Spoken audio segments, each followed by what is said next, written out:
Alex Palou stood on the Indianapolis Motor Speedway, overwhelmed, his voice hoarse from shouting, his arms raised in triumph. The sun glinted off the bricks, and as he kneeled down to kiss them, history was made, the first Spaniard to win the legendary Indianapolis 500. "I cannot believe it, it's amazing to be here. It's amazing to win," Palou said, his smile wide, his eyes bright with disbelief. It was his first oval win, and what better place to claim it than at the greatest spectacle in racing. For years, Palou had been the dominant force in the IndyCar Series, winning season championships in 2021, 2023, and 2024. But the one thing missing, the one glaring hole on his resume, had been an Indy 500 victory. On this May Day, Palou delivered. Driving the No. 10 Chip Ganassi Racing Honda, he passed Marcus Ericsson with 14 laps remaining, making the decisive move that fans would replay over and over. He held off the 2022 Indy 500 winner and 2023 runner-up to cross the finish line under caution, cementing his name forever in racing history. "It was tough conditions out there, especially when you were like third or fourth in the pack," Palou explained after the race, wiping sweat from his brow.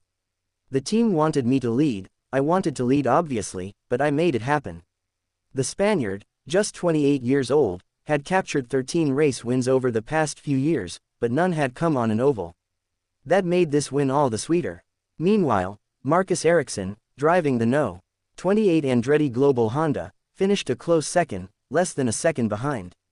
He had executed a nearly flawless final pit stop, took the lead, but couldn't hold off Palou's late charge. David Malukas, driving for A.J. Foyt Enterprises, crossed the line in third. Behind him came Arrow McLaren's Pato O'Ward in fourth, and Meyer-Shank Racing's Felix Rosenqvist in fifth.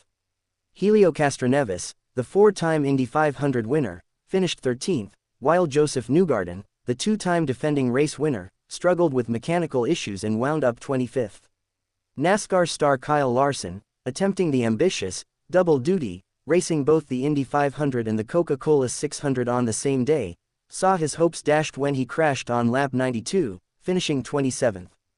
Afterward, he hurried to a waiting helicopter to catch his flight to Charlotte for the NASCAR race that evening. As Palou celebrated with his team, he knew the night was just beginning. He revealed to reporters that he planned to attend Game 3 of the NBA's Eastern Conference Finals between the Indiana Pacers and the New York Knicks.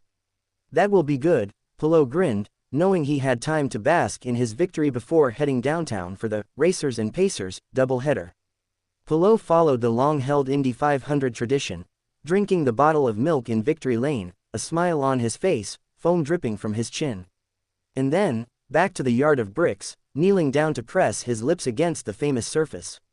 That tradition, which started when Dale Jarrett won NASCAR's Brickyard 400 in 1996, had since become an essential part of every Indy 500 champion's ritual. Chip Ganassi, the team owner, beamed with pride. His team had once again delivered on the biggest stage. Ganassi likes winners, they say, and with Palou, he had another title to add to his legacy. Palou's name was already well known in Indianapolis, thanks to his 3 championships. But this Indy 500 win, this magical moment, would skyrocket his popularity. Still, even with his rising fame, Palou joked he had a long way to go before reaching the iconic status of Indiana's current sports darling, Caitlin Clark. Meanwhile, Marcus Ericsson, one of the most consistent racers at Indianapolis in recent years, was left reflecting on how close he had come. He had led late, had executed when it mattered, but in the end, Palou's speed was too much. "We gave it everything," Ericsson said, shaking his head but offering a respectful nod to the new champion. The final results told the story. First, Alex Palou, number 10, Chip Ganassi Racing, Honda. Second, Marcus Ericsson, number 28, Andretti Global, Honda. Third, David Malukas, number 4, A.J. Foyt Enterprises, Chevrolet. Fourth, Pato O'Ward, number 5, Arrow McLaren, Chevrolet. Fifth, Felix Rosenqvist, number 60, Meyer-Shank Racing, Honda. Sixth, Kyle Kirkwood, number 27, Andretti Global, Honda.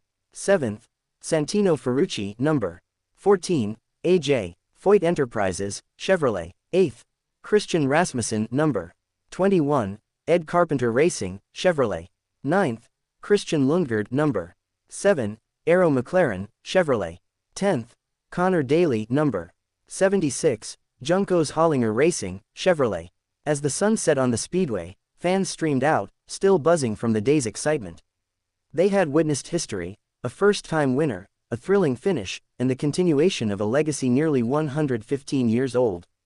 Palou's victory added a fresh chapter to the Indy 500's storied history. As he prepared to head downtown for the Pacers game, he could hardly contain his joy. He was a champion, a history maker, a name forever etched in the annals of motorsports.